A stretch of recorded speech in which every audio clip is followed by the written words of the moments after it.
আজকে কি জানো তো? আজকে হচ্ছে রাধাষ্টমী।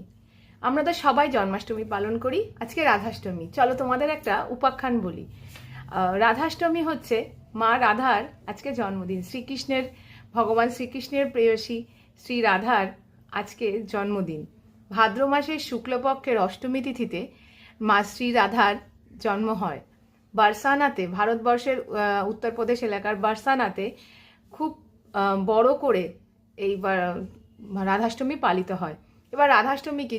কৃষ্ণের জন্মের তো আমরা সবাই জানি, কিন্তু শ্রীরাধার জন্মের উপাখ্যান কি আমরা কেউ জানি? মহারাজা বৃষভানু এবং তার স্ত্রী কৃত্তিদা পুকুর থেকে সোনার পদ্মের ওপরে শ্রী রাধা মাকে পান এবং সেখান থেকেই উনি পালিত হন। আর তার থেকেও বড় কথা, এটা আছে পুরাণে, তোমরা হয়তো শুনেও থাকবে, অনেকেই জানো, যারা জানো না তাদের জন্য বলছি, সবার জন্যই বলছি।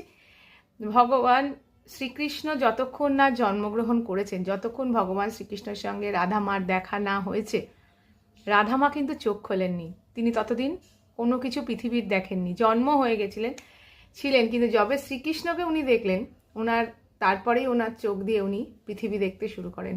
এটা লোককথিত আছে। এখানে মথুরা, বৃন্দাবন, বারসানাতে তো বিশাল করে হয়। তো সব জায়গাতেই রাধাষ্টমী খুব বড় করে পালন করা হয়।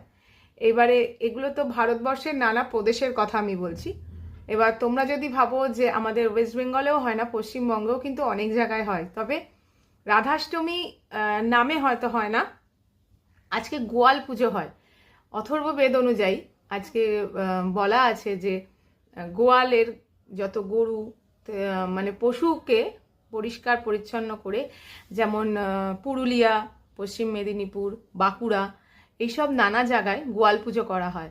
এবং এই গোয়াল পুজো হলো, যদি সায়েন্টিফিক্যালি দেখতে যাও, সারা বছর যারা যে গরুরা চাষবাস করে এবং দুধ দেয় তাদেরকে, কারণ এই সময়টা খুব গরুদের মানে পশুদের নানা রকম রোগ হয়, তো সেই রোগ থেকে বাঁচানোর জন্য এই সময় পুরো গোয়াল পরিষ্কার করা হয় এবং সব পশুদের পরিষ্কার পরিচ্ছন্ন করে রাখা হয়। এটা একটা সায়েন্টিফিক, যাতে তাদের কোনো রকমভাবে ক্ষতি না হয়। আর এই সময় যদি অ্যাজ এ লোককথা বা পুরাণ অনুযায়ী দেখতে যাও বা মিথ অনুযায়ী দেখতে যাও, তাহলে এই সময় গরুদেরকে পুজো করা হয় এবং গরুদেরকে গোয়াল পরিষ্কার করা হয়। শালুক ফুল দিয়ে মালা গেঁথে গরুদের গলাতে পরিয়ে পুজো করা হয় এবং ঘরে ঘরে লক্ষ্মী পুজো হয়। এছাড়া আজকের দিনে তাদের বাড়িতে চাল রান্না হয় না, নানা রকম লুচি ভোগ নানা রকমভাবে করে উদযাপন করা হয়। তো আজকের দিনটার মাহাত্ম্য খুব, যে যেভাবে পালন করে